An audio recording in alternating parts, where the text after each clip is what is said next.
자, 그런데 여러분들 김유신의 가문이 살았던 가야. 가야는요 1세기경 낙동강 하류에서 형성된 나라인데요. 몇 개의 가야가 지금 보이고 있죠? 여러 개의 가야 보이고 있죠 지금. 네. 지금 보면 한 5개 가야. 5개 정도. 그죠? 자, 우리가 네. 가야라고 부르는 나라는요 이렇게 지금 여러 가야 소국들이 뭉쳐가지고 만들었던 연맹국가입니다. 연맹국가. 자, 그럼 김유신 가문은요 이 여러 가야 중에서 어느 곳에서 살았을까? 그 김씨니까 김의 김. 금강가야? 금강가야. 이쪽 금강가야? 아닌가? 맞아요. 아. 맞습니다. 바로 이곳 김해 지역을 중심으로 한 금관가야. 금관가야는요 42년에 김수로 왕에 의해서 세워진 나라였죠. 지금 보여진 이 금관가야 있죠. 이 금관가야는 가야 연맹의 이 초기 주도권을 장악하면서 크게 성장했던 그런 나라입니다. 자, 그런 금관가의 제10대 왕, 제10대 왕이 김유신과 아주 밀접한 관계가 있는 사람이에요. 누구였을까? 이 사람입니다. 구해왕, 뭐야? 김구해. 김구해? 네. 자, 그러면 이제 이 구해왕은 김유신과는 또 어떤 관계였을까? 구해왕은요, 김유신의 증조 할아버지입니다.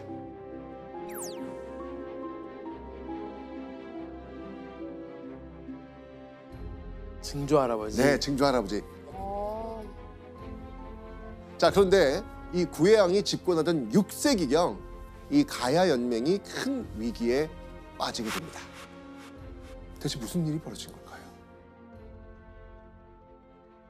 자, 위치를 지금 보시면 알겠지만 가야는 지금 어떤 나라들과 붙어 있나요, 지금?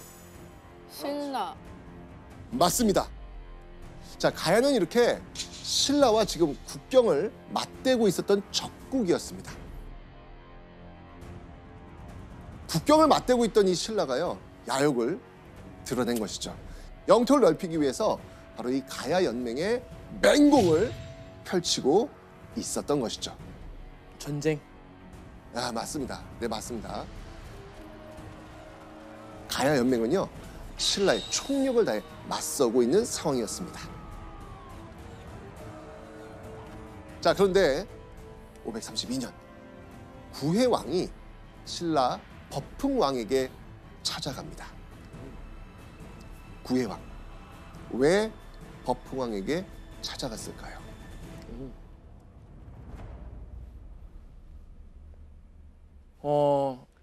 그리고 뭐 살려달라고 이제 구해. 구해요? 구해주세요.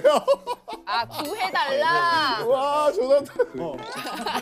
구해주세요. 우리 할아버지 전화물. 이름 갖고 놀리는 거는. 아니야 미안하다. 아 미안하다. 맞습니다.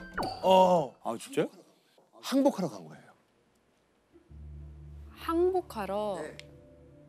구해왕은요, 가족을 모두 데리고 신라로 가서 무릎을 꿇고 항복을 선언합니다.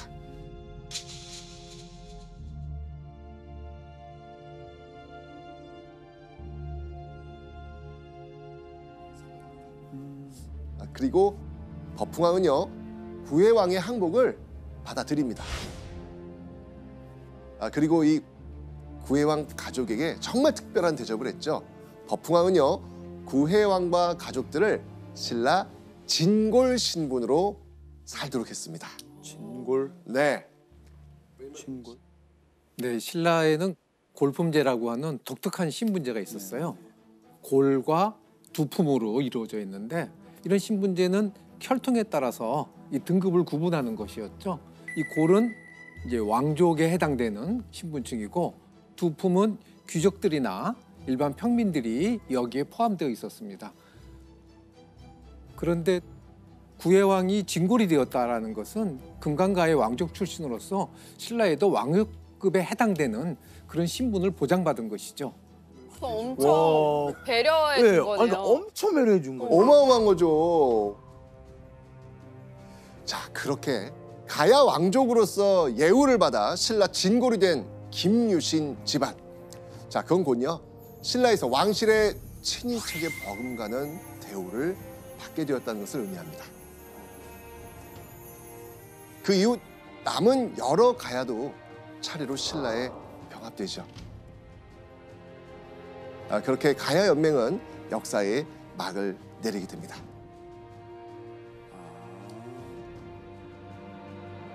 그로부터 22년이 지난 554년 신라 진흥왕 제위 시절이었습니다. 신라에 엄청난 위기가 닥쳐오죠.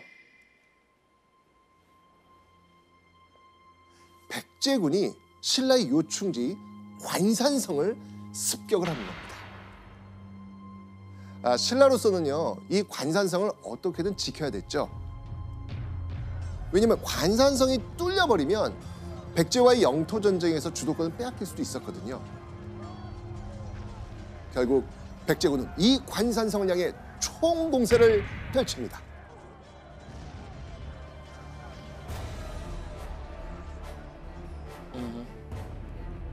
자, 이때 관산성을 지키기 위해 전장으로 출격한 신라의 인물이 있었습니다. 자, 그 인물이 누구였을지 한번 보시죠. 장군 김무력이 관산성 전투에 출격을 한 겁니다. 이름이 어떻습니까? 와, 이름이 이름이 강렬하네요. 태어날 때부터 저런 운명인가요? 무역. 자, 그런데 여러분들 이 김무력의 아버지가 누군지 아세요? 바로 김구해.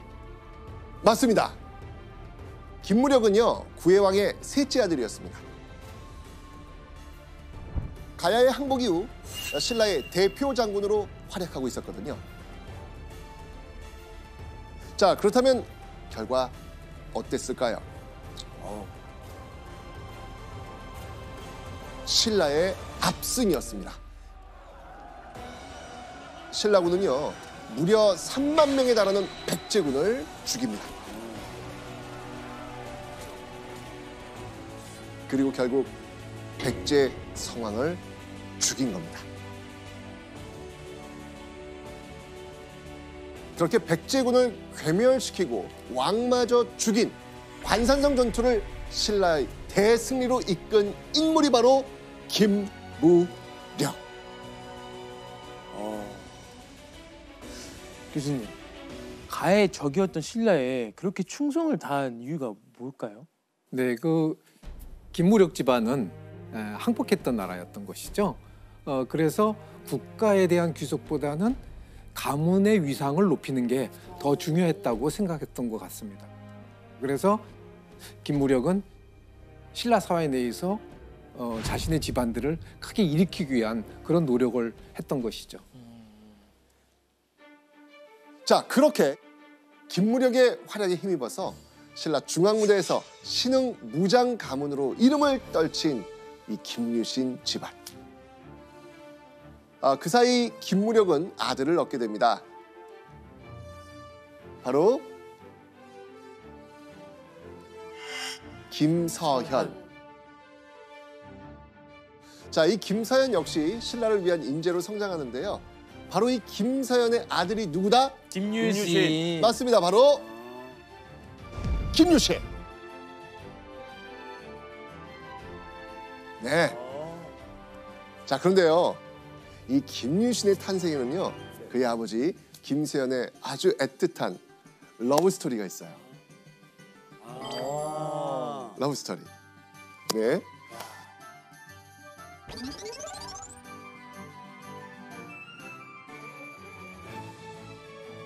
자, 신라에서 태어나서 신라 정계에서 일하던 이 김서현은요, 어느 날 길에서 한 여인을 만나 첫눈에 반하게 됩니다. 김서현이 반한 그녀의 이름 만명. 이 만명은요, 신라 정통 왕실 집안의 딸이었습니다. 아. 심지어 아버지 수클종이라는 인물은요, 진흥왕의 친동생이었습니다. 완전 왕족이. 진짜. 그렇죠. 딱 왕족 라인에. 김서연과 만명은요, 애틋한 연인 사이로 발전하게 됩니다. 아. 자, 그런데요, 이 둘의 사이가 만명의 아버지에게 알려지게 돼요. 딸의 연애를 알게 된 아버지의 반응은 어땠을까요?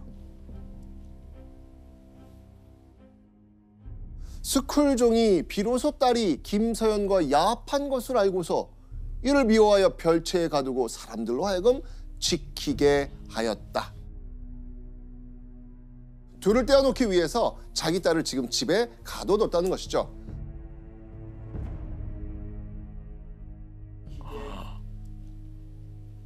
자, 만명 아버지 왜 이렇게까지 했을까요?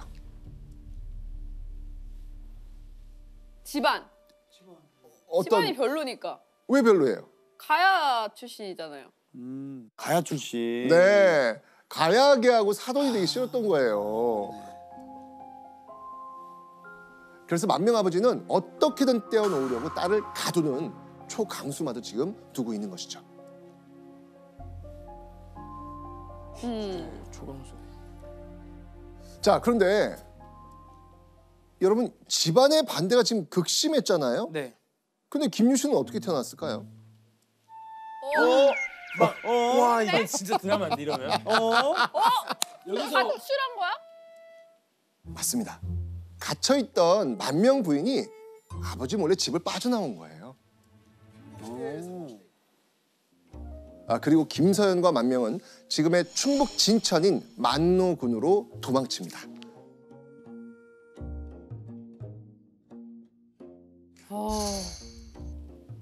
그 이후에 둘은 그곳에서 떡두꺼비 같은 아들을 얻게 되는데, 그 떡두꺼비 같은 아들이 누구다? 김유신. 맞습니다. 갖은 우여곡절 끝에 김유신이 태어난 겁니다.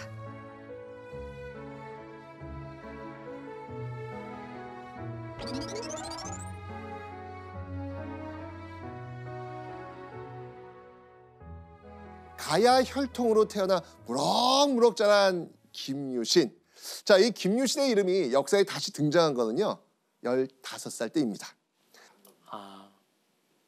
그 후 만노군에서 수도 경주로 와서 살던 김유신은요, 신라의 이 집단에 들어가서 두각을 나타내죠. 자, 이 집단은 바로 화랑도. 화랑도는요, 신라 청소년들이 무예와 학문을 익히는 신라의 인재 양성 기관이었죠. 그러다가 유사시에는 전쟁에 참전해서 나라를 위해서 목숨을 바치기도 했습니다. 김유신이 바로 이 화랑이었던 것이죠. 자, 그렇다면 화랑 김유신은 역사에 어떻게 표현되고 있을까요? 기록으로 보면요, 수많은 낭도가 김유신을 따랐다고 합니다. 그만큼 화랑 활동을 굉장히 잘했다는 것이죠. 와.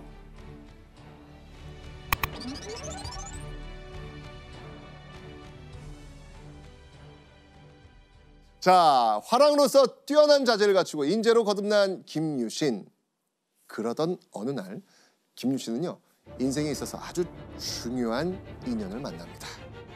인연? 중요한 인연. 친구를 만났을 것 같은데. 바로 이 사람입니다. 김춘추. 김춘추는 신라 정통 왕실의 피를 물려받은 최상위 혈통이었습니다. 그런데 당시 김춘추는요, 굉장히 슬픈 처지에 놓여 있었습니다. 사실 김춘추의 할아버지는요, 신라 제25대 왕 진지왕이었습니다. 그런데 할아버지인 진지왕이 귀족들에 의해서 왕위에서 쫓겨난 겁니다. 그리고 조카였던 진평왕이 왕위에 오르게 되었던 것이죠. 아. 할아버지 진지왕이 쫓겨난 이후 김춘추는 왕위를 물려받을 수 있다 없다. 없다. 없다. 물려받을 수 없는 비운의 왕족이 되었던 겁니다. 어. 김유신은요, 김춘추의 그런 처지를 알면서도요, 친분을 쌓으면서 점점 가깝게 지냅니다. 교수님, 김춘추는 쫓겨난 왕족이잖아요. 근데도 왜 김유신은 김춘추하고 가까워지려 했을까요? 당시 진평왕에게는 아들이 없었습니다. 그렇기 때문에 유력한 왕족의 혈통을 갖고 있는 김춘추가 언젠가는 왕이 될 수 있는 가능성이 있었던 것이죠.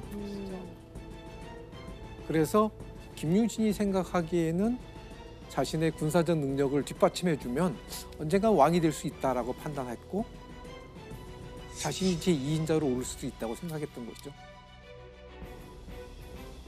맞습니다. 자, 그렇게 김유신은요, 이 김춘추와 더 끈끈하게 힘을 합칠 방법을 생각을 합니다. 김유신이 김춘추와 좀 더 가깝게 지낼 수 있는 방법으로 선택한 수단은 무엇이었을까요? 아, 또 어떤 걸까? 어느 날 이 김유신이 김춘추에게 이렇게 권합니다. 우리 축국 한판 하시죠. 아 맞아. 예전에 축국이었죠. 그렇죠. 예전에 축구가 축국이었어요. 아. 축국은요, 지금의 축구와 거의 흡사한 공놀이입니다. 그렇게 둘은요, 김유신의 집 앞에서 함께 축국을 하게 됩니다.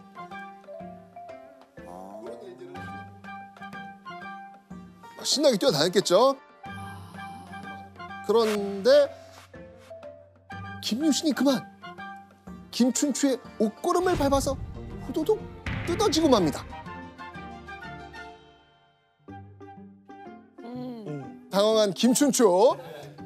자, 이 김춘추를 보면서 김유신이 이렇게 권합니다. 어이쿠, 저희 집에 가셔서 옷걸음을 다시는 게 어떻겠습니까? 아. 자, 그렇게 집으로 온 김유신은요, 빈 방에서 김춘추를 잠시 기다리게 합니다.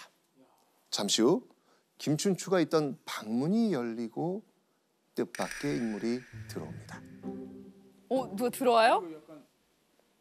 바로 김유신의 둘째 여동생 문희였습니다. 여기서 문제! 김유신의 여동생 문희가 김춘추가 있는 방에 들어온 이유는 무엇이었을까요? 일단 정답. 네, 그 약간 여동생이 그냥 우연히 들린 게 아닐까요? 난 계획일 것 같아요. 여기는 계획, 여기는 우연. 동현 씨는? 저도 이제 설계. 예, 저는 그 발 밟을 때부터 준비된 거예요. 축구할 때부터 사실 뒤에서 몇 번 밟았어. 몇 번 밟았는데 실패하고 드디어 성공한 거죠. 정답은 계획 설계. 정답! 자, 이건요, 김유신의 큰 그림이었습니다. 김유신이 김춘추에게 여동생을 소개해주기 위해서 일부러 아까 이야기한 것처럼 옷고름을 밟은 거죠. 자, 그렇게 김유신의 계획은 통합니다. 김춘추와 문희는요, 이날 이후로 서로 만나기 시작합니다. 자, 이렇게 김유신의 시나리오대로 사랑을 키워나가게 된 김춘추와 문희. 그런데 몇 개월 후 갑자기 김유신이 여동생 문희를 부릅니다. 그리고 너무나 놀라운 행동을 벌이죠. 과연 무엇을 했을까요? 가문의 명예를 더럽힌 문희의 죄를 내 불태워 없앨 것임. 죄인을 데려오너라. 진짜 불 태우려고 올라간다고? 불을 지펴라. 진짜 지표.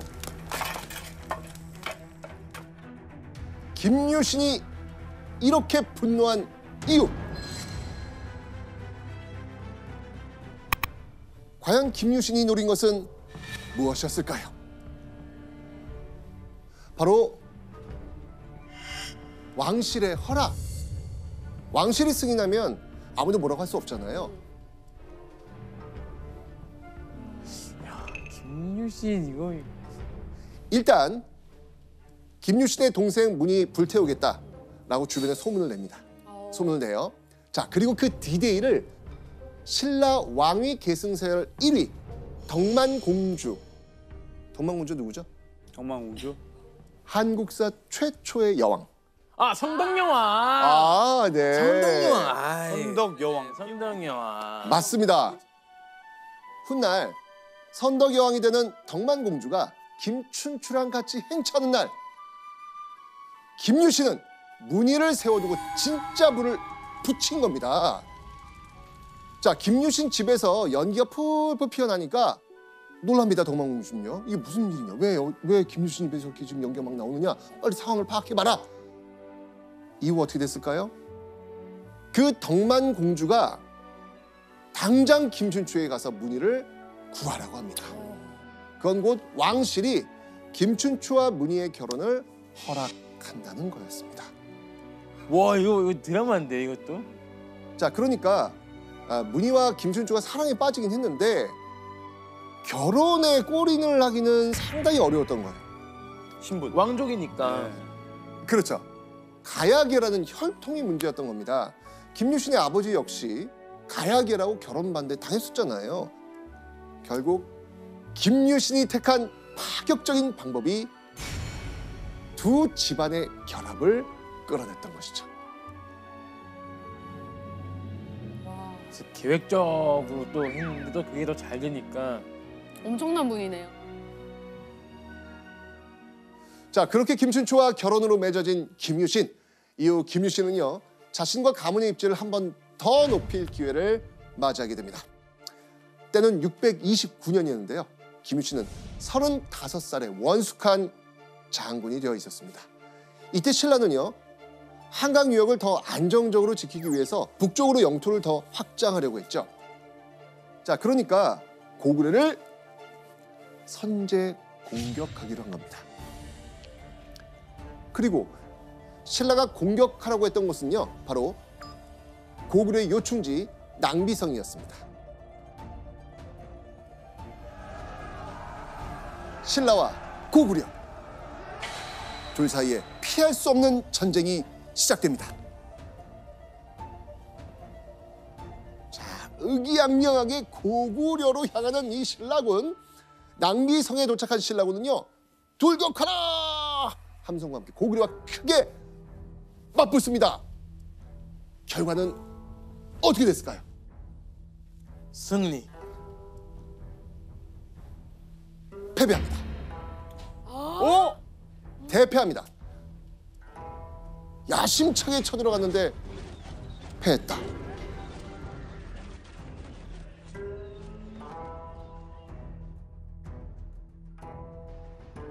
자, 신라군의 기세가 어떻겠습니까? 완전 꺾이죠. 완전 얼마나 신나면서 봤겠어요. 그럼요. 신라 장군들은요, 이거 대체 어떻게 군사들의 사기를 올려서 기세를 전환시킬 수 있을까 고민에 빠지게 됩니다. 그런데 이때 장수 중 한 명이 전세를 뒤집을 놀라운 행동을 합니다. 자, 한 장수가 홀로 나서 말을 타고 고구려 진영으로 돌진한 겁니다. 무슨 일이 있었는지 한번 기록으로 보시죠. 김유신이 곧 말에 올라 검을 뽑아들고 참호를 뛰어넘어 적진을 드나들면서 장군을 베어 그 머리를 끌고 왔다.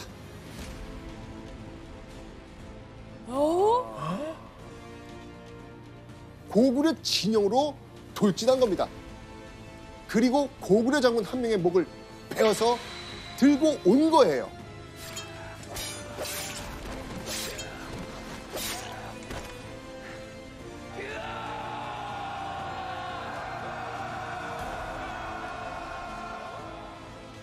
자, 그리고 이 김유신의 모습을 본 신라군들 어땠을 것 같아요? 이제 기세 올라오죠. 우리의 영웅은 김유신. 다시 최고치로 올라가요. 이 신라군 다시 사기가 끓어오릅니다. 자, 근데요 김유신 여기서 멈추지 않습니다. 그 기세를 몰아서 군사들과 함께 직접 고구려 진영을 습격합니다. 결과는 어땠을까요? 이번에는 승리. 대승. 맞습니다.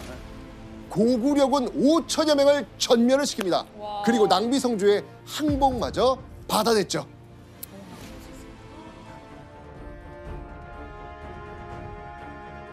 선덕여왕은요, 이 즉위하면서 자신의 왼팔 오른팔 우군이 될 만한 사람들을 등용을 하는데 이때 여왕이 선택한 인물들이 누구다? 김유신, 김춘추. 맞습니다. 바로 김유신과 김춘추였습니다. 김유신은 장수로서 능력이 있었고 김춘추 집안은 정치적으로 여왕의 힘이 될 수 있었기 때문이었죠. 이 둘은 이 왕의 비호 아래 새로운 세력으로 성장하죠.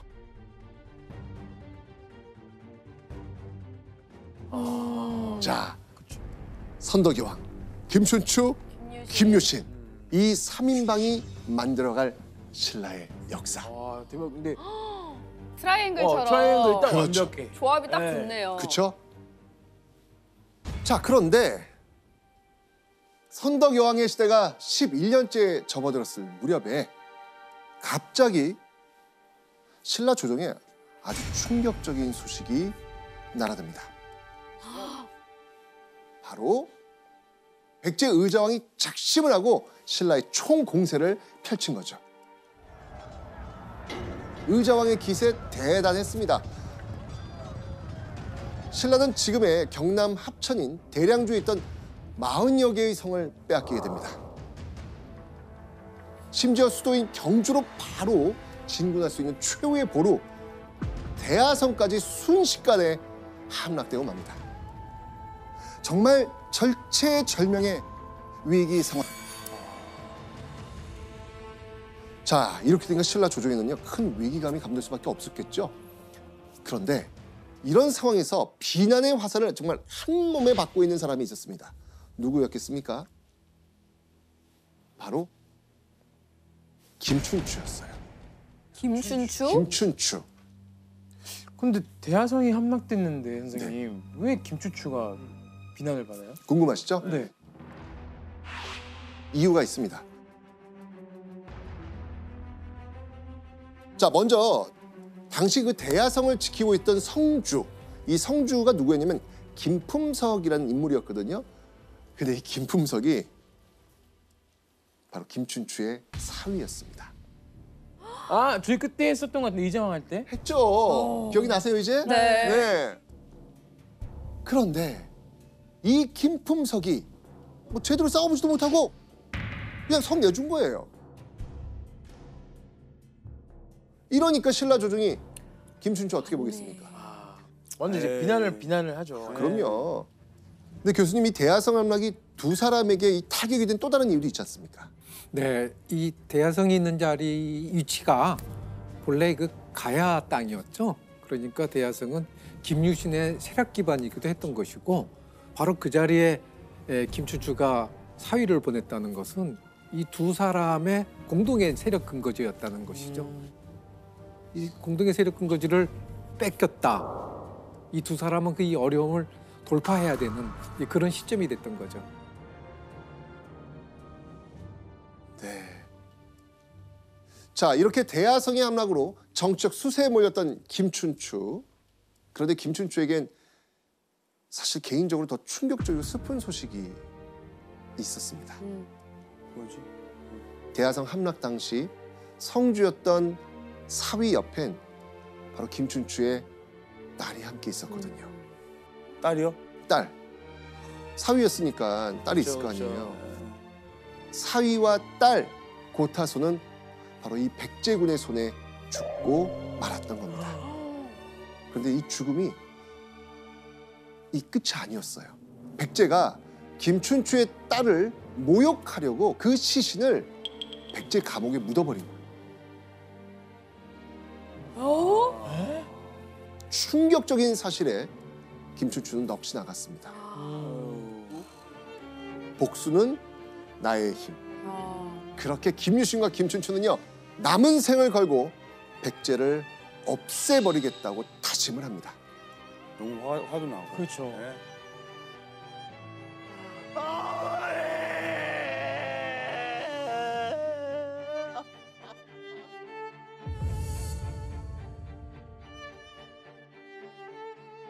그리고 이때 김춘추는요, 이 백제를 치기 위해 이 나라의 군사 도움을 청하기로 합니다. 어느 나라였을까요? 고구려. 고구려. 그렇죠. 기억나시죠? 네네. 네. 백제의 적이었던 고구려와 손을 잡으려고 했던 것입니다. 김춘추는 선덕여 왕의 허락을 받고 고구려로 향하죠. 그렇게 642년 겨울, 김춘추는요, 연개소문에게 백제를 칠 군사를 빌려달라고 요청하죠. 과연 김춘추는 고구려 협상에 성공할 수 있었을까요? 실패해요. 땅을 오히려 내놓으라 그랬죠. 어느 땅? 한강 유역을 내놓으라고. 맞습니다. 맞습니다. 실패합니다. 고구려가 들어줄 수 없는 조건을 내세우더니 김춘추가 거부하게 되자 갑자기 김춘추를 가둬버립니다. 오. 졸지에 도움을 구하러 간 고구려에서 포로 신세가 된 김춘추. 자, 그렇게 며칠 후 김춘추가 갇혀 있다는 소식이 신라에 전해지게 됩니다. 그런데 이때 그 소식에 신라군 김춘추를 구하기 위해서 고구려로 진격합니다. 조슈야! 김유신은요, 최정의 군사 3,000여 명을 이끌고 고구를 향해 달립니다. 그리고 김춘추가 그저 살아있기만을 바라면서 찬 겨울바람을 뚫고 매서운 기세로 고구려 국경에 다다랐죠. 유신이 행군하여 한강을 넘어 고구려의 남쪽 경계에 들어가자 고구려의 왕이 이를 듣고 춘추를 놓아 돌려보냈다. 기세등등했던 연개소문이 김유신이 국경에 서 있다는 소식을 듣고 김춘추를 풀어주기로 한 거였습니다. 이야. 자, 이 김유신의 도움으로 고구려에서 탈출할 수 있었던 김춘추.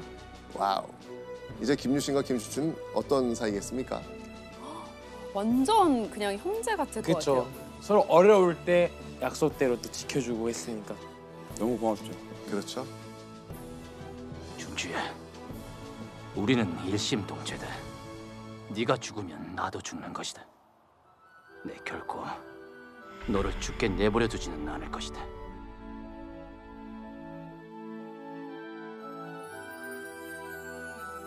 그런데 신라 조정으로 돌아온 두 사람의 사정은 결코 좋지 않았죠. 결국 고구려의 외교 협상에서 성공한 거예요, 실패한 거예요? 실패한 거죠. 지금 실패한 거잖아요. 자, 그러면 김춘추와 김유신의 조정에서 입지 당연히 어떻게 됐을까? 이제 좁아졌어요. 줄어들었어요. 그렇죠. 자, 이런 상황에서 두 사람이 위기에서 벗어날 방법은 뭐겠습니까? 전쟁에서 이기는 누굴 대상으로? 백제. 네, 맞습니다. 단 하나, 반드시 백제를 물리치는 것이었죠.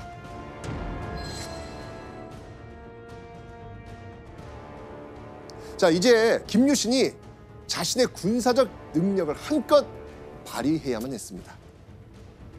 그런데 이때 이 선덕여왕이 김유신에게 아주 중요한 보직을 맡깁니다. 신라의 요충지인 이곳을 지키라고 한 건데요. 자, 어디였을지 한번 지도를 한번 보시죠. 백제의 소유가 된 대하성 일단 보이시죠? 그 대하성에서 조금 더 오른쪽을 한번 가보시면 암양주가 있습니다. 자, 보시면 알겠지만 이 암양주는요, 즉 신라의 최전방이었던 것이죠. 바로 이곳으로 김유신이 가게 된 겁니다. 이곳이 뚫리면 이제 더 이상 금성은 끝. 이건 위험해지는 것이죠. 자, 그렇다면 이때 암양주 군주로 올라선 김유신의 마음은 어땠을 것 같아요? 진짜 마지막 기회라고 생각하고 진짜 온몸을 다 바쳐서 지키려고 했을 것 같아요. 그렇죠. 예. 자, 그렇게 암양주에서 어떻게든 백제의 공격을 막아야 했던 이 김유신은요, 암양주 군주로서 제 소임을 다합니다. 빼앗겼던 대하성 근처 지역 일부를 되찾아오기까지 합니다. 자, 그 이후에도요, 김유신은 백제와 치른 전투마다 승전보를 올립니다. 자, 이러면서 김유신은 어느덧 백전불패의 장군 신라의 수호신으로 거듭나고 있었습니다. 조선에 이순신이 있다면 신라에는 김유신이 있습니다. 그렇게 예를 드시니까 좀 알겠네. 백제를 상대로 끊임없이 승전보를 올리고 있는 김유신. 김유신은요, 신라 최고의 장수로 거듭나고 있었고요. 김춘추 역시 신라 조정에서 입지를 되찾아가고 있었습니다. 그런데 647년 1월 선덕 여왕 제위 16년이 되던 해였습니다. 김유신과 김춘추의 정적 기반이 다시 한번 흔들리는 큰 위기가 닥칩니다. 자, 어떤 일이었을까요? 바로 이 사건입니다. 비담의 난. 자, 이건 뭐냐면 비담이라는 인물이 귀족들을 모아서 일으킨 난을 의미합니다. 자, 비담이 어떤 인물이었느냐? 귀족 회의의 우두머리 상대등이었습니다. 자, 이 상대등은요, 당시 신라 최고 관직이었거든요. 지금으로 따진다면 국회의장에 해당하는 엄청난 힘을 가진 그런 자리가 바로 상대등이었습니다. 그런 상대등 비담과 강력한 귀족 세력이 함께 누구를 몰아내려고 한 겁니다. 누구? 선덕여왕을. 선덕여왕을 몰아내려고 한 것이죠. 자, 비담과 귀족들은요, 난의 명분을 이렇게 말하고 있습니다. 여주 불능 선리. 즉, 여왕은 나라를 잘 다스릴 수 없다는 게 반란의 이유였던 것입니다. 아유. 선생님, 근데 지금 선덕여왕이 왕이 된 지 지금 꽤 오래 한 16년이 지났잖아요. 네.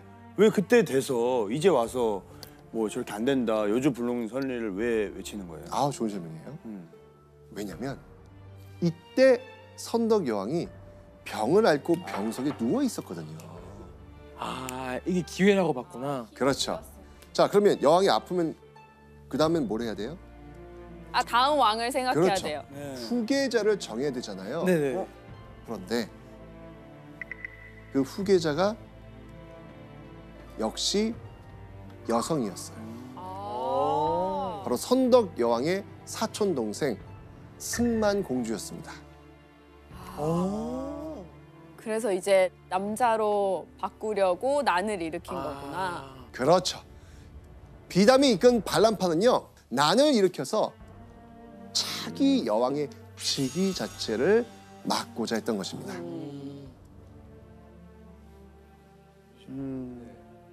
자, 이렇게 여왕을 반대하면서 일어난 초유의 반란. 반란군이 승만 공주를 칠 경우, 자, 이러면 김유신과 김춘추는 어떻게 되는 걸까요? 같이 나가는 거죠. 그렇죠. 본인들은 물론이고요, 집안까지 제거당할 수 있는 절체절명의 위기 상황이 오겠죠. 자, 그래서 김유신은 반란의 불씨를 끄기 위해 왕실 군대의 선봉에 서게 됩니다. 비담이 이끄는 반란군과 전투를 시작하게 된 김유신. 자, 이 김유신과 비담이 각각 어디에 진을 치고 맞섰는지 한번 보겠습니다. 자, 여기 경주입니다. 이 월성이 신라의 왕궁인데 바로 선덕여왕이 이곳에 있습니다. 자, 그럼 비단의 반란군이 있었던 곳은 어딜까요? 바로 이곳 명활성. 명활성에 있습니다. 명활성. 김유신은 왕국인 월성에서 반란파와 맞서고 있는 상황이었죠. 두 진영은 이렇게 대립한 채 수일과 피튀기는 전투를 계속합니다. 자, 그런데 어느 날 이 비담 쪽 반란군의 기세가요, 하늘을 찌를 듯이 높아진 일이 벌어집니다. 우와! 막 함성 소리 나왔을 거예요. 자, 이게 대체 무슨 일일까요? 바로 하늘에서 뭔가가 뚝 월성 쪽으로 떨어진 겁니다. 하늘에서. 하늘에서? 보였을까요? 우박? 비? 바로 별똥별. 별똥별이요? 맞습니다. 뚝 떨어진 거예요. 별똥별이.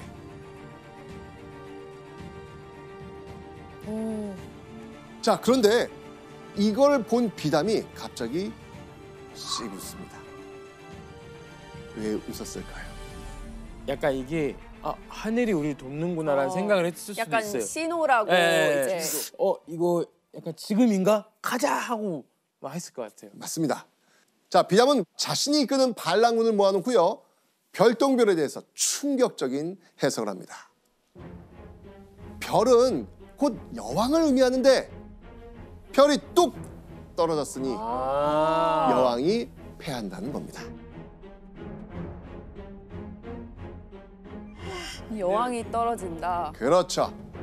하늘도 우리 편이라는 메시지로 군사들의 기세를 높이려는 그런 속셈이었던 것이죠. 반란군은요, 승리가 눈앞이다. 야, 이건 진짜 하늘도 우리를 돕는다. 이길 수밖에 없다고 철석같이 믿게 되죠. 자, 그렇다면 이 소식을 듣게 된 김유신은 또 어땠을까요? 이거를 어떻게 우리가 이 반란군의 기세를 꺾을 수 있을까 고민 많이 했겠죠. 네. 자, 그런데 이때 김유신 머리에 번뜩 한 생각이 떠오릅니다. 과연 무슨 생각을 했을까요? 한밤중이었습니다. 김유신은요, 허수아비를 연에 묶습니다. 그리고 묶인 허수아비에 불을 붙이죠. 그리고 병사들 몰래 하늘로 띄웁니다. 자, 멀리서는 그 모습이 어떻게 보이겠습니까? 별처럼. 그렇죠. 별이 떠오르는 모습으로 보이겠죠? 김유신은 그걸 보면서 자신의 군사들에게 이렇게 말하죠. 자, 보라, 어젯밤 떨어진 별이 다시 하늘로 올라간다.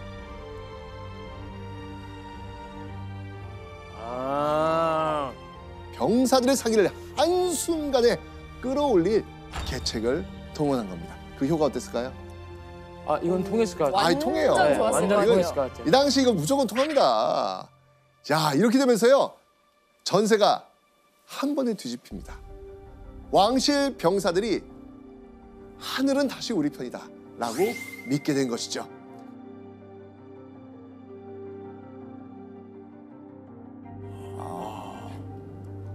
김유신이 이끈 왕의 군대는요, 이 기세를 몰아서 비담이 이끈 반란군을 제압합니다. 야, 성공한 거예요. 김유신은요, 주동자인 비담 등 귀족 30명을요 참수형에 처합니다. 그렇게 열흘 넘게 지속된 비담의 난은 드디어 막을 내리게 됩니다. 자, 이렇게 비담의 난이 막을 내리고 신라는 새로운 여왕의 시대로 접어들게 됩니다. 반란 중에 선덕 여왕이 승하하고 승만 공주가 왕위를 이었거든요. 진덕 여왕입니다.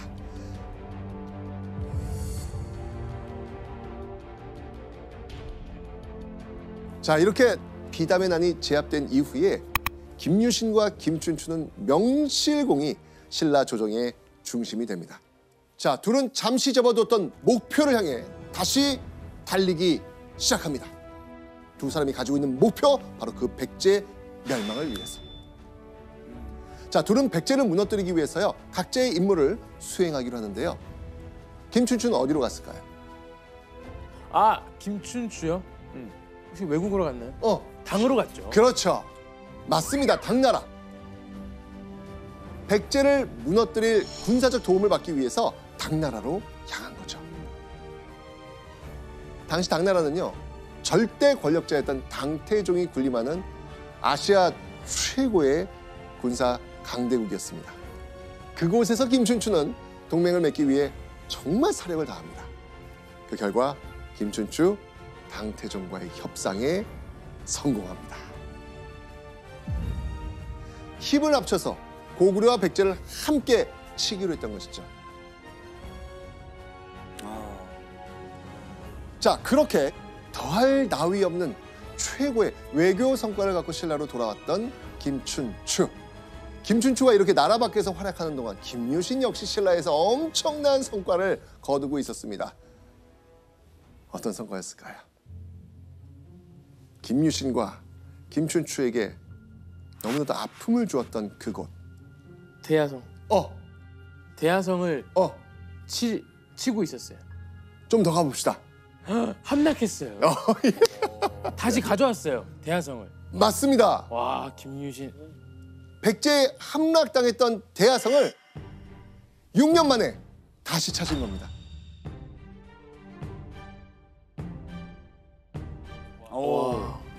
오랜 숙적이었던 백제에 제대로 복수를 한 거죠. 자, 그런데요, 654년에 이런 김유신의 인생에 어마어마한 변화가 찾아옵니다. 변화? 어떤 일이 일어났을까요? 엄청난 변화. 태종무열왕 김춘추가 왕으로 즉위한 겁니다.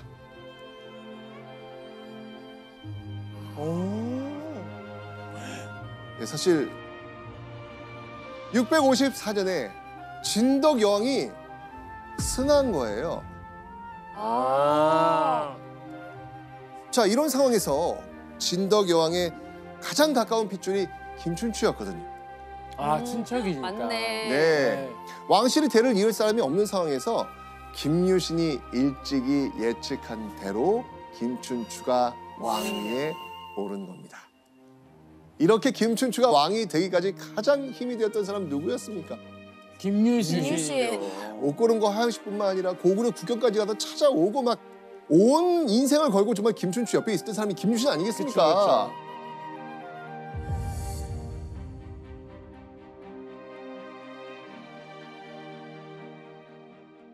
그 축구가 이렇게 또 아, 예. 네, 왕까지 연결이 됐네요. 맞습니다. 와. 그리고 김춘추가 집권한 지 6년이 흐르고 660년, 김유신은 드디어 최고의 자리에 오르게 됩니다. 귀족의 자리에서 가장 높은 곳, 아까 비담, 아, 상대등. 상대등, 오. 가야계 출신으로 무시당하고 견제받았던 김유신이 마침내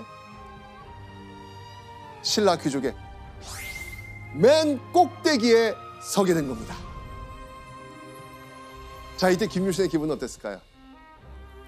드디어 이뤘구나. 맞아요. 몇십 년의 세월을. 그렇죠.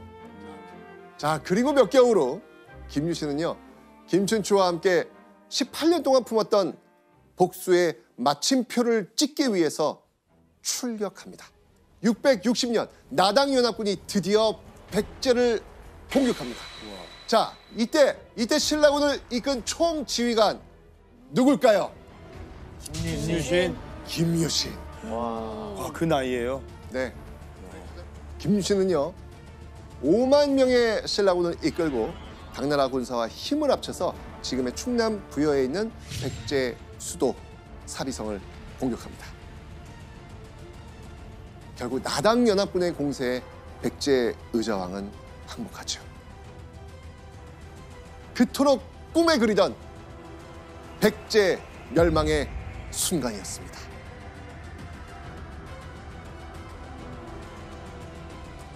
668년 마침내 신라는 고구려까지 멸망시킵니다. 대단하시네요. 그렇죠. 한때 가장 약했던 신라가 이제 한반도의 주도권을 틀어쥐게 된 겁니다.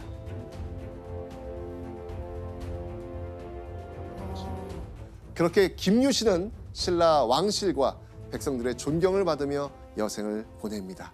그리고 673년 79세의 나이로 숨을 거둡니다.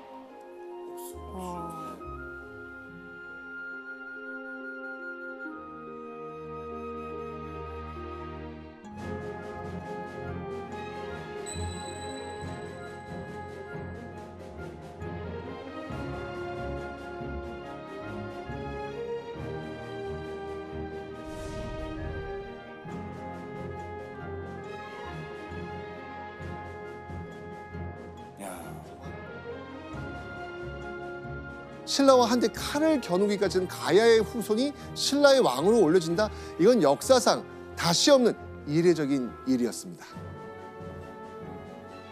따져보면 김유신은 진평왕부터 문무왕까지 5명의 임금을 섬겼고요.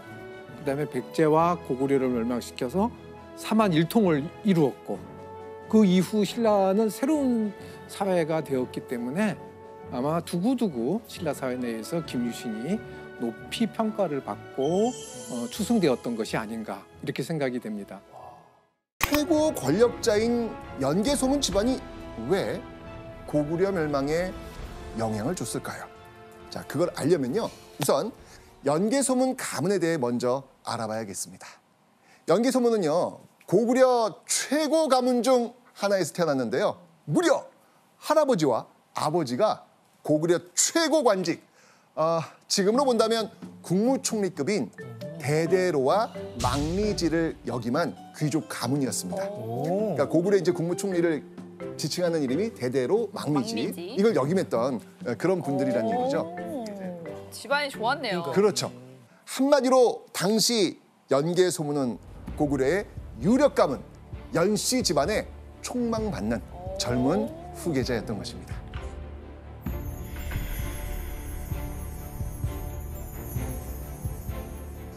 당시 고구려는요, 그 아버지의 관직을 아들이 이어받는 세습이 일반적이었는데요. 자, 그럼 연개소문 아버지가 돌아가시면 그 자리 누구에게 갈까요? 연개소문. 당연하겠죠. 아버지 아들로 아들로 바로 연결되니까요. 되니까. 당연히 연개소문입니다. 자, 그런데요, 이 연개소문에게는요, 넘기 힘든 큰 장벽이 하나 있었어요. 장벽이요? 다 완벽한 것 같은데. 그죠? 그게 뭐였냐면 바로 이 고구려의 다른 귀족 세력들이 연개소문이 최고 관직에 올라서는 걸 반대하고 나선 겁니다. 대체 무슨 이유 때문이었을까요? 왜지? 왜 그러지? 연개소문은 마땅히 그 지위를 계승하고자 했지만 후기는 연개소문의 성격이 잔인하고 포악하다고 생각하고 그를 미워하였으므로 그 지위에 오를 수 없었다. 근데 선생님, 근데 진짜 연개소문 성격 때문에 반대한 건가요? 연개소문의 성격이 아무래도 보통은 아니었던 모양입니다. 자, 그런데 연개소문을 반대한 이 귀족들의 진짜 속내는 따로 있었습니다. 그들은요, 연개소문 집안에 너무 많은 권력이 몰린 것을 경계했던 겁니다. 당시 연개소문이라면 여러분들은 이런 상황에 대해서 어떻게 대처하시겠습니까? 성격이 있잖아요. 뒤집어 엎어야죠. 뒤집어 엎어요. 어쨌든 간에 다들 포악하고 잔인하다고 하니까 네. 그걸 좀 보여주지 않았을까. 사실 연개소문은요, 이 가문의 권력을 지키려는 그 욕망이 아주 강했던 인물이었습니다. 그래서 연개소문은요, 다른 귀족들에게 내가 잘못했소 라고 납작 엎드립니다. 그 자리에 오르기 위해서 연기한 거네요. 네. 물러났다. 맞습니다. 그러고 나서야 힘들게 관직에 오를 수 있었다고 합니다. 자, 그런데요, 이렇게 겨우겨우 관직에 오른 연개소문은요, 그 후 고구려에 엄청난 파장을 부를 사건을 일으킵니다. 대체 어떤 파장을 일으켰을까요? 문제의 사건이 일어났던 642년 10월, 이날은요 연개소문과 그의 병사들에게 굉장히 특별한 날이었습니다. 바로 그들이 얼마나 잘 훈련됐는지를 보여주는 열병식이 열병식. 있었던 날이었습니다.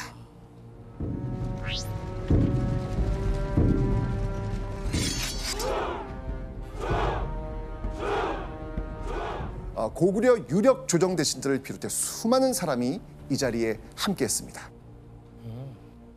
그런데 그때 열병식을 하던 연개소문의 병사들이 칼을 들고 연회장으로 갑자기 뛰어든 겁니다.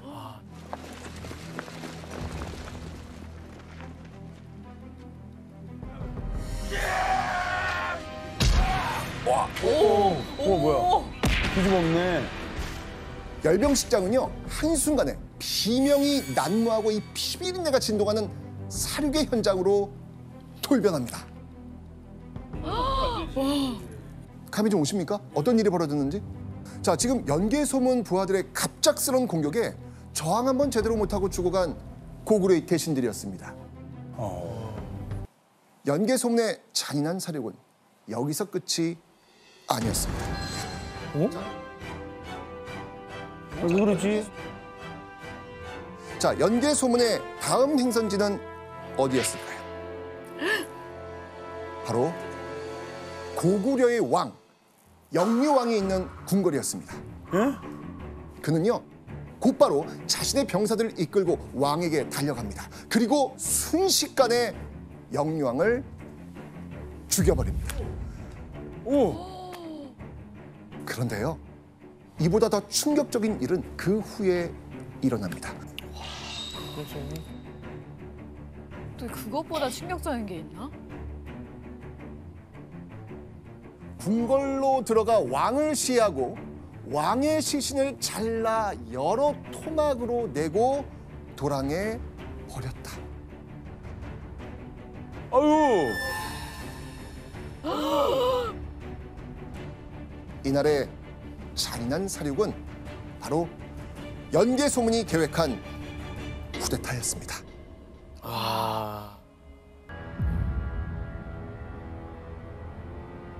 자, 그런데요, 이 왕은요 허수아비일 뿐 연개소문이 실질적인 고구려의 지배자였습니다. 쿠데타 이후 이 고구려의 권력을 장악한 연개소문, 이제 고구려 내부에서 연개소문을 위협할 수 있는 세력은 있다 없다? 아무도 없다. 없다라는 다 것이죠. 처리했다. 하루아침에 고구려 땅의 주인이 바뀐 겁니다.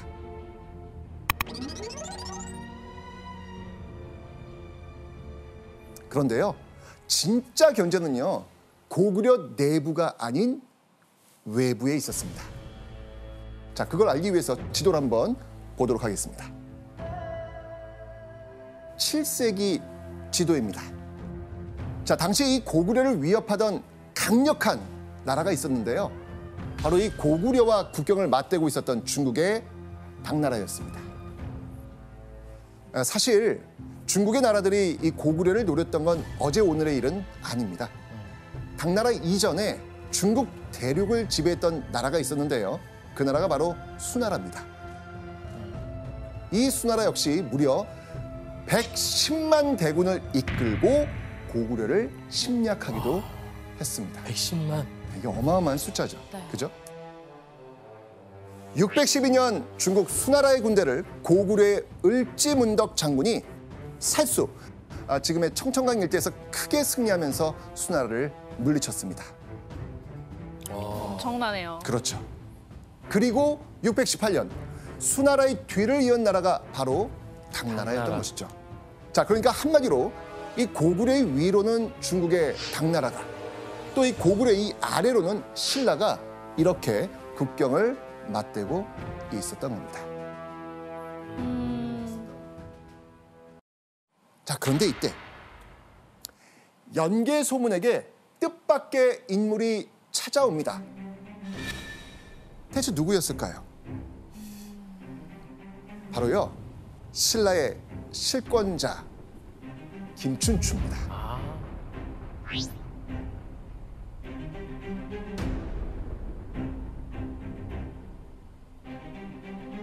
자, 신라의 이 김춘추가 고구려를 찾은 이유. 그 이유는 딱 하나입니다. 바로 동맹이었습니다. 이 당시 신라는요, 백제 의자왕의 공격으로 수십여 개의 성이 함락되면서 정말 위기에 처해 있었거든요. 그래서 김춘추는 바로 이 백제를 공격하기 위해서 동맹을 맺을 나라를 찾고 있는 중이었습니다.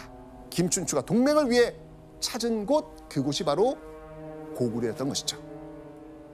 자, 그렇다면 이 김춘추를 맞이한 연개의 소문은 어떤 반응을 보였을까요? 이 신라의 제안을 어떻게 생각했을까요? 중령은 본래 우리의 땅이니 너희 신라가 만약 중령 서북의 땅을 돌려준다면 군사를 내주어 도와줄 수 있다. 쉽게 말해서 신라가 땅을 내놓으라는 이야기입니다. 그렇죠. 중령이 어디죠? 자, 이곳 중령은요, 경상북도 영주와 충청북도 단양군 사이에 있는 고개를 말합니다. 그러니까 한강 상류에 있는 정말 금싸라기 땅을 달라는 거예요. 그러니까 내놓으라는 거죠. 우리가 내놓으라 도와주죠. 맞습니다. 왜냐하면 당시는 연개 소문이 쿠데타를 일으킨 지 얼마 되지 않았을 때 상황입니다. 연개 소문의 입장에서는요, 자신의 지지 세력이 많지 않다 보니 이 김춘추를 압박해서 만약 한강 유역을 되찾게 된다라고 하면 이 정권을 안정시킬 수 있다라고 판단하지 않았겠습니까? 자, 이 제안을 받은 신라의 김춘추, 과연 어떻게 반응을 보였을까요? 대왕께서는 이웃과 친선하는 데엔 뜻이 없으시고 단지 이렇게 사신을 위협하여 땅을 돌려줄 것만을 요구하십니다. 신은 죽을지언정 다른 것은 알지 못합니다.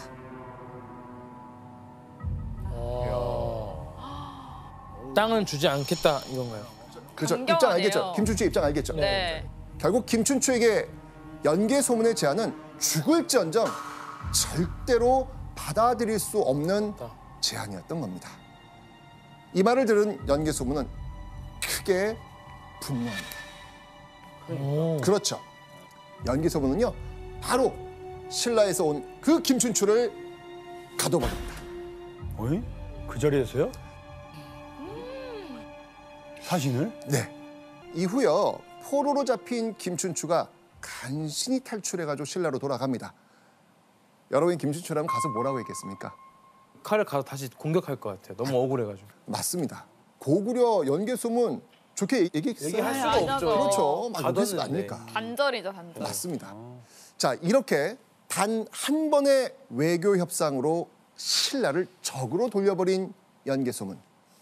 이 외교적 선택은 훗날 고구려의 운명을 바꿔놓는데 결정적 계기가 됩니다. 김춘추 가둔 게요? 네. 아 진짜.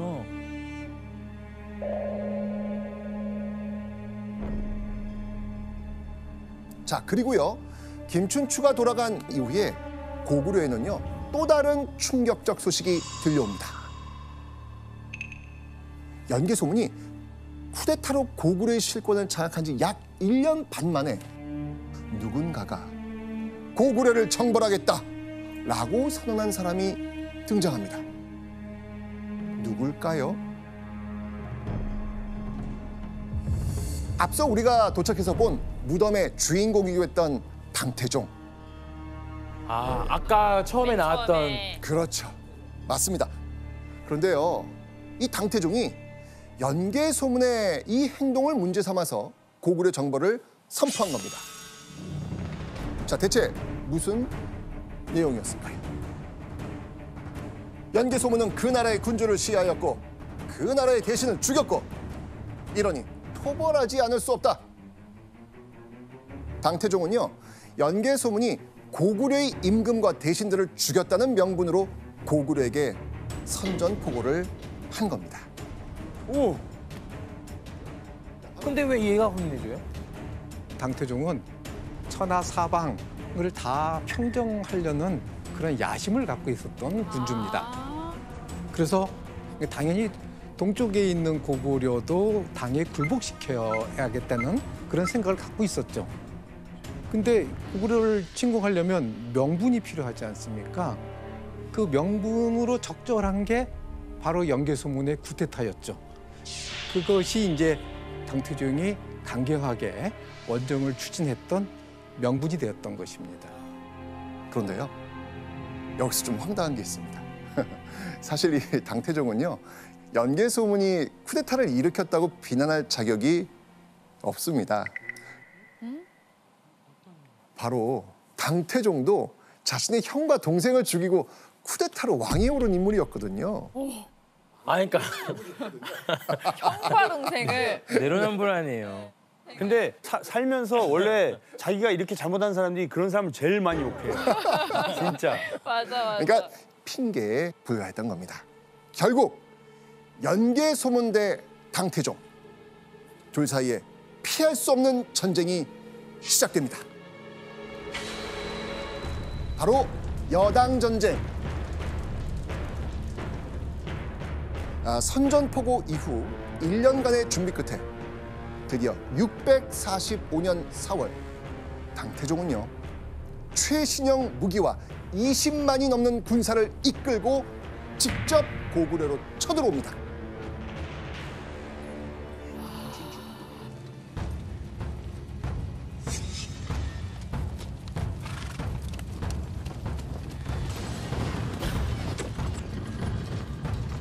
중국 중심의 이 천하를 꿈꾸는 당태종의 총공세가 시작된 겁니다.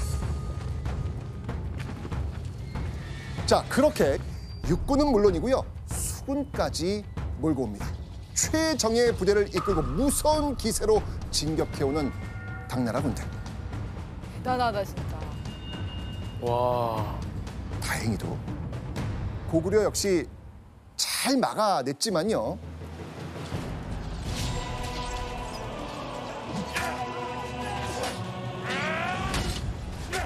이 당나라의 총공세에 아주 중요한 이 성을 결국은 빼앗깁니다. 바로 고구려 그 최전방에 위치한 요동성. 특히 이 요동성의 함락은요, 연개소문에겐 정말 엄청난 충격이었습니다. 왜냐하면 요동성은 고구려 철벽 방어의 상징이었습니다. 그 앞에 있었던 이 수나라와의 전쟁에서 단 한 번도 함락된 적이 없었던 곳이 바로 요동성이었거든요. 그런데 그 요동성을 결국 당태종한테 빼앗겼으니 고구려한테 비상이 걸릴 수밖에 없겠죠. 자, 그렇다면 요동성을 빼앗고 기세 등등해진 당나라 군대, 그들의 다음 목적지는 어디였을까요? 평양. 평양, 그렇죠.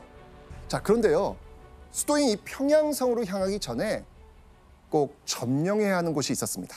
자, 여기서 한번 짚어보는 별점 체크 포인트. 이곳 어디입니까? 안시성. 맞습니다. 바로 안시성입니다. 동현 씨 반갑지 않아요? 아, 제가 제일 좋아합니다. 안시성. 왜요? 아, 영화 너무 재밌게 봐가지고. 그렇죠. 아마 여러분들에게 가장 익숙한 전투가 바로 이 안시성에서 있었던 전투가 아닐까. 이 안시성에서 펼쳐진 고구려 대 당나라, 절대 물러설 수 없던 그날의 치열한 전투 속으로 들어가 봅니다. 645년 6월 20일 당태종과 그의 군대는 안시성 앞을 가득 메웁니다.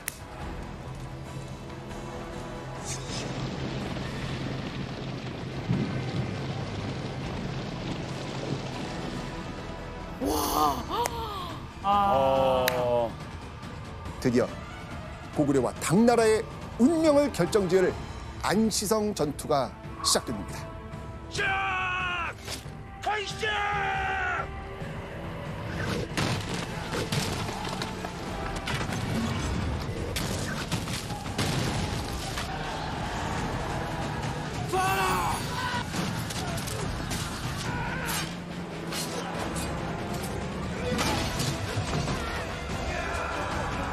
결국 당나라군은요 안시성 문을 열지 못합니다.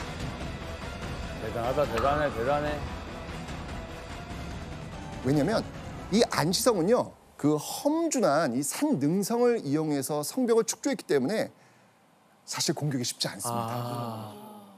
게다가 이 안시성의 성벽은요 흙과 돌을 이용해서 쌓은 이 토축 성벽이다 보니까요 쉽게 무너지지도 않습니다. 성벽을 부수는 포차 공격도 버텨냅니다. 이러다 보니 점점 이 안시성 전투는 길어질 수밖에 없습니다. 그런데 이때 안시성에 있는 고구려 사람들에게 이상한 장면이 포착됩니다. 뭐야? 어떤 장면인지 한번 보시죠. 그래 뭐 있었어 여기서 그쵸? 여기서 뭐 했는데?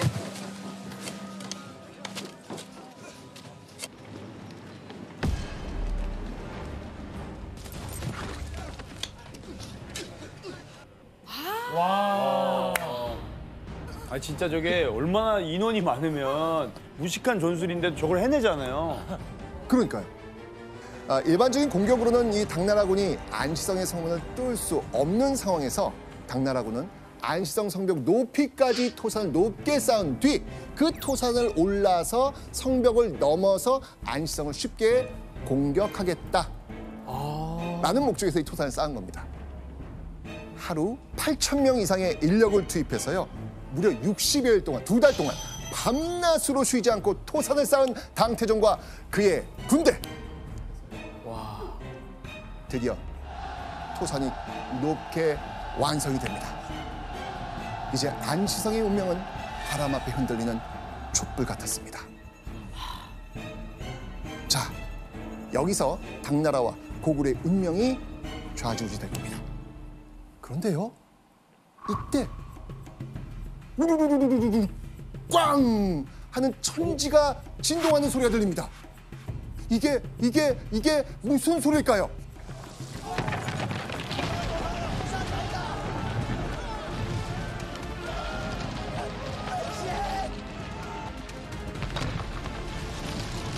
바로 60일 넘게 쌓은 당나라의 토산이 갑자기 와르르 무너진 겁니다. 대박. 자, 이 상황 굉장히 중요합니다. 이 토산이 무너지면서 안시성 성벽 한쪽이 부서지거든요. 이때 토산이 안시성 성벽과 살짝 연결될 수 있지 않습니까?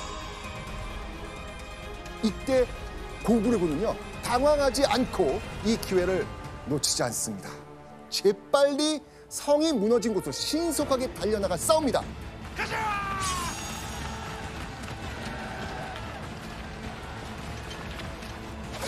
그리고 우왕좌왕하는 이 당나라군을 계속해서 무찌르죠.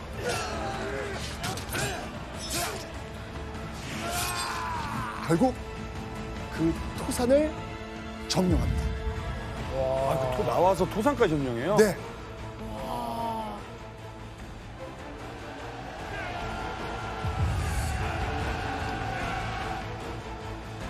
그 뒤 3일 동안 이 당나라 대군은 토산을 빼앗기 위해 전력을 기울였는데요. 그럼에도 불구하고 안시성 고구려군은 이를 막아냅니다. 와. 결국 645년 9월 18일 당태종은 전군 퇴각 명령을 내립니다. 고구려를 손에 넣을 수 있다라고 자신만만했던 이 당태종, 비참하게 패배한 뒤 쫓기듯 당나라로 돌아가야만 했습니다. 결국 여당 전쟁은 이렇게 연개 소문이 이끄는 고구려의 승리로 돌아갔습니다.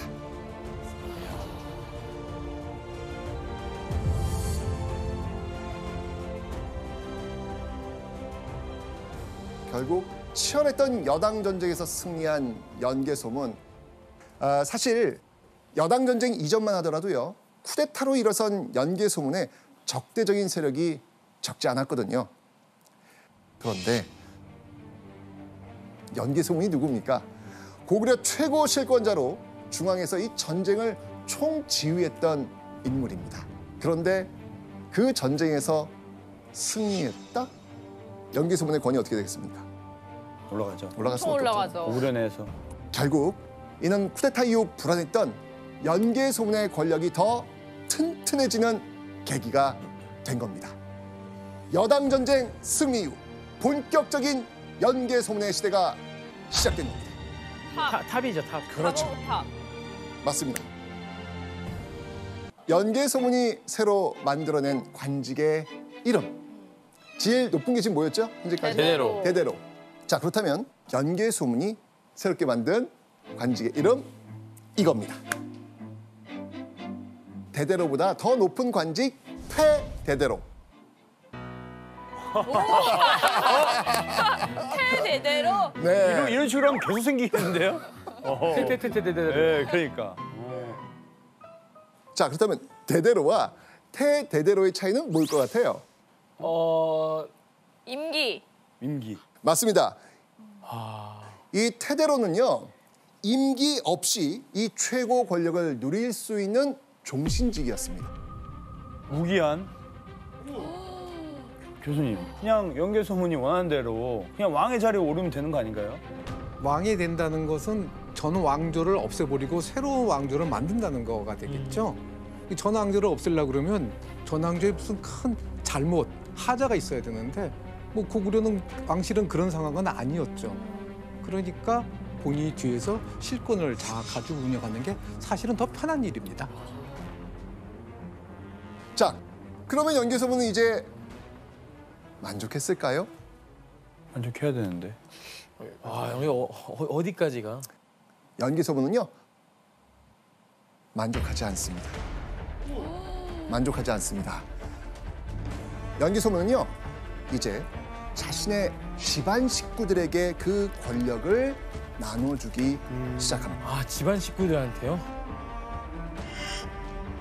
결국 불같은 연개소문의 욕망이 빚어낸 권력의 대물림이 시작된 겁니다.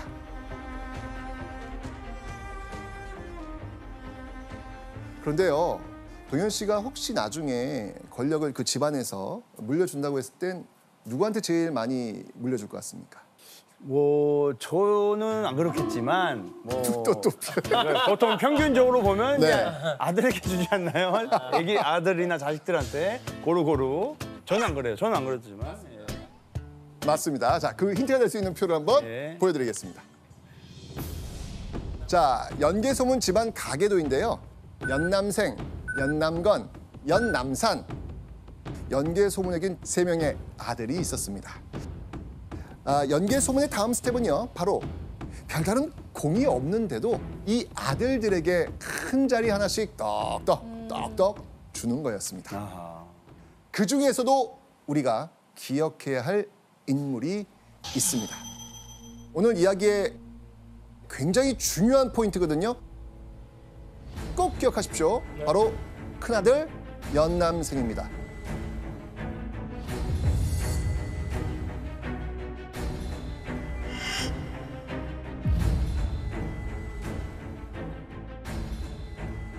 누구라고요? 연남생. 네. 연개소문은요, 특히 큰아들 연남생에게 어릴 때부터 막강한 권력을 줍니다. 바로 왕의 최측근 관직이라고 할 수 있는 중리대형에 오릅니다. 중리대형, 쉽게 말하면요, 오늘날 대통령 비서실의 주요 자리를 할 수 있습니다. 와.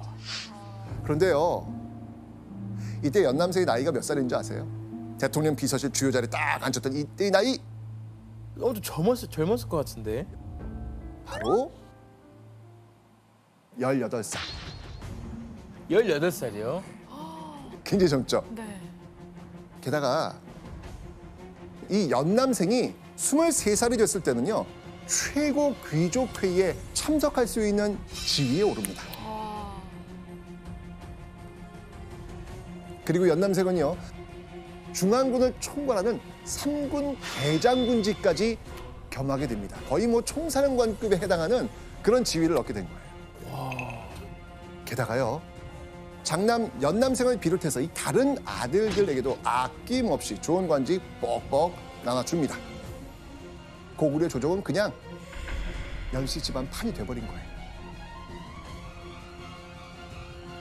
자, 한편 당나라로 쫓기듯 떠난 당나라의 황제 당태종. 무엇보다 당태종 이제 고구려 포기했을까요? 포기는 안 했을 것 같아요. 당연하죠. 네, 포기 안 했을 것 같아요. 당연하죠. 왜? 당태종에게 고구려 원종은 결코 포기할 수 없는 이 자존심이 걸린 문제였거든요. 어떻게 하면 고구려를 칠 수 있을까? 고민하던 그때 이 당태종을 찾아온 한 사람이 있습니다. 바로 김춘추. 대체 무슨 일일까요? 그 이유는 바로 이것 때문입니다. 드디어 이 단어가 나옵니다. 신라와 당나라의 나당연합. 648년 당나라는 고구려를 치기 위해 고구려를 적으로 여겼던 또 다른 나라 신라의 김춘추와 손을 잡은 겁니다. 우와. 아니 너무 놀랍지 않습니까?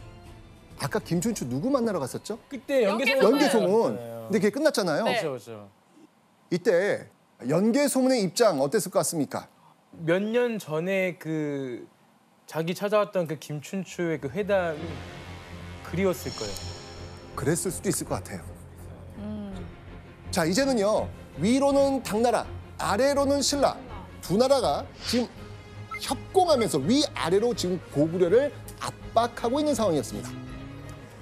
연개소문이 지배하던 이 고구려에 또 한 번 큰 위기가 닥친 겁니다. 그런데요.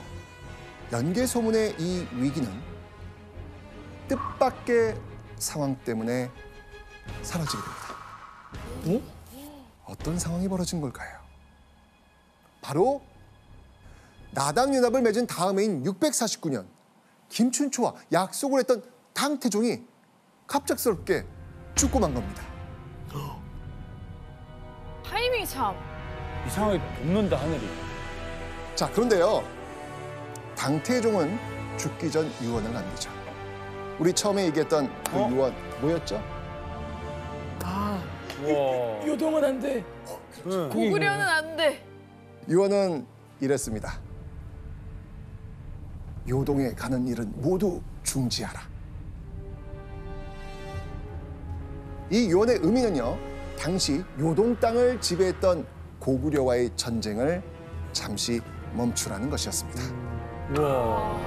근데 이게 유언이 진짜 중요하잖아요. 마지막 말이 딱 그거니까.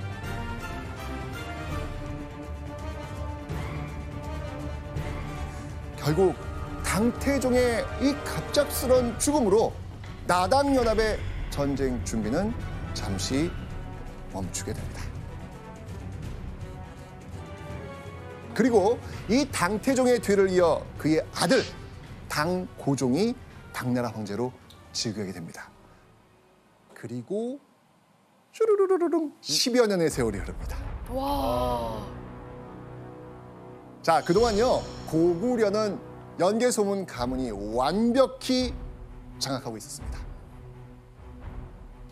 자, 그런데 그때 연개소문에게 충격적인 소식이 들려옵니다. 충격적인. 바로 660년 백제가 멸망한 겁니다.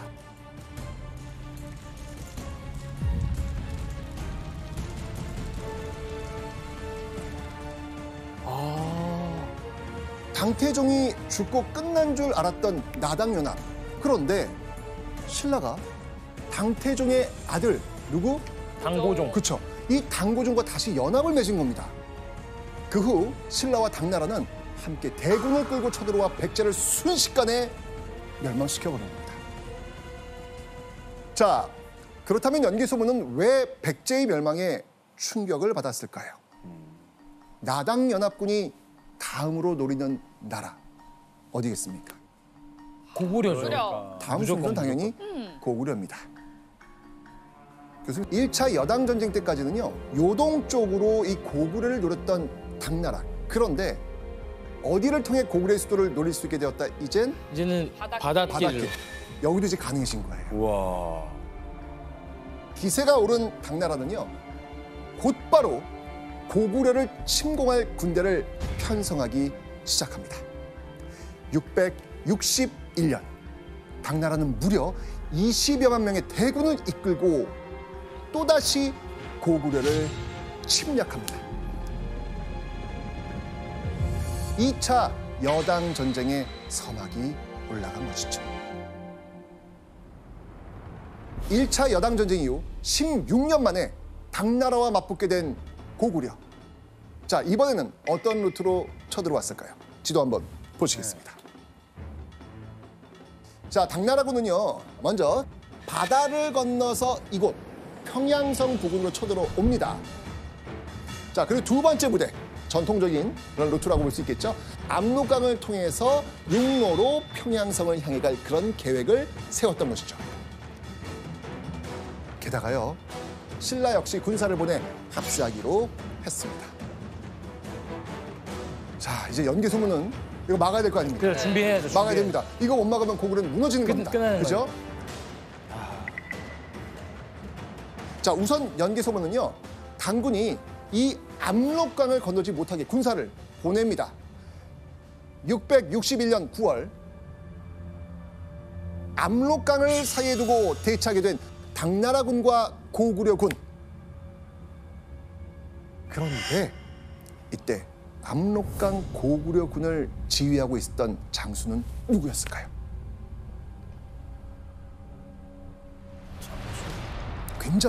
굉장히 중요한 사람이 막아야 되지 않겠습니까? 네.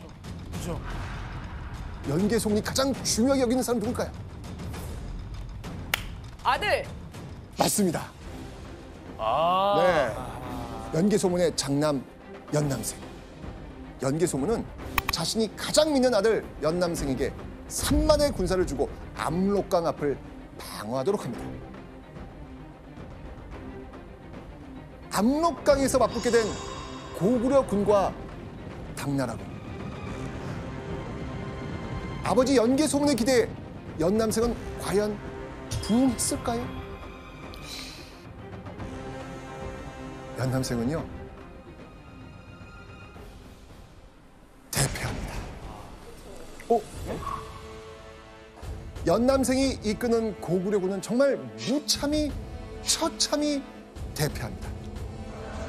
무려 3만의 군사가 모두 전멸당합니다. 연남생의 이 허무한 패배로 이 압록강이 뚫려버린 고구려.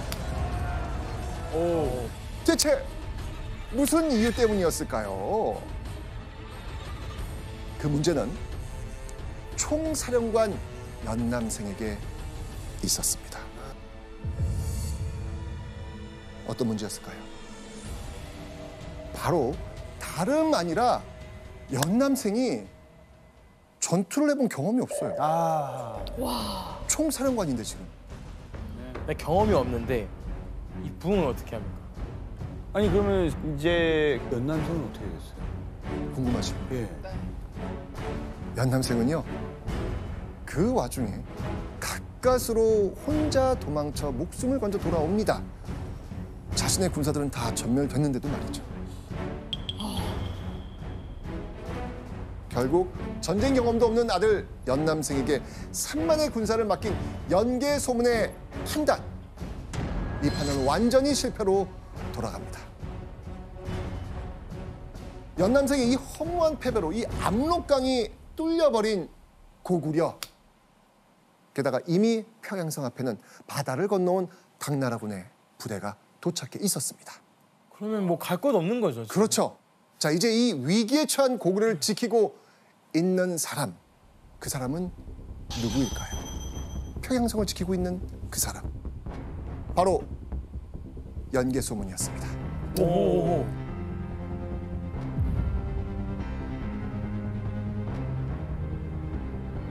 당나라군은 661년 8월부터 무서운 기세로 평양성을 에워싸며 공격합니다.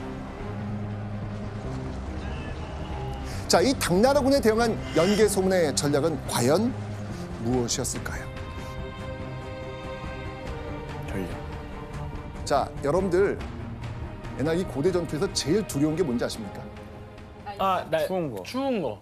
겨울 되면 안 돼. 맞습니다. 바로 이 전쟁을 장기전으로 이끌어 가는 것. 이게 바로 연개소문의 전략이었습니다. 애초에 당군은 속전속결 전략을 취했던 것 같아요. 그런데 이 당군이 갖고 있는 치명적인 문제가 있었습니다. 바로 보급 문제였습니다. 보급은 부족하고 추운 날씨가 오게 되겠고 고구려군은 평양성 안에서 보급도 넉넉하고 겨울을 날 수 있게 되었습니다. 그리고 남쪽에서 올라오기로 했던 신라군은 백제 부흥군한테 막혀가지고 올라오지 못하게 됐습니다.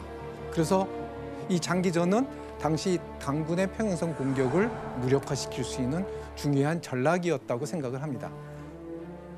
그렇게 대치 상태로 흘러서 662년 1월 날이 풀리자 마침내 연개소문은 지칠 대로 지쳐있는 당나라군에게 총공세를 개시한 겁니다. 고구려 연개소문의 반격이 시작된 거죠. 지금까지 평양성 안에서 전략적으로 버티기만 했던 고구려군은 드디어 처음으로 평양성을 나와 당나라군을 미친 듯이 공격합니다. 수만의 당나라 군사는 물론이고요. 당나라의 장수와 그의 아들 13명까지 전부 다 죽입니다. 와.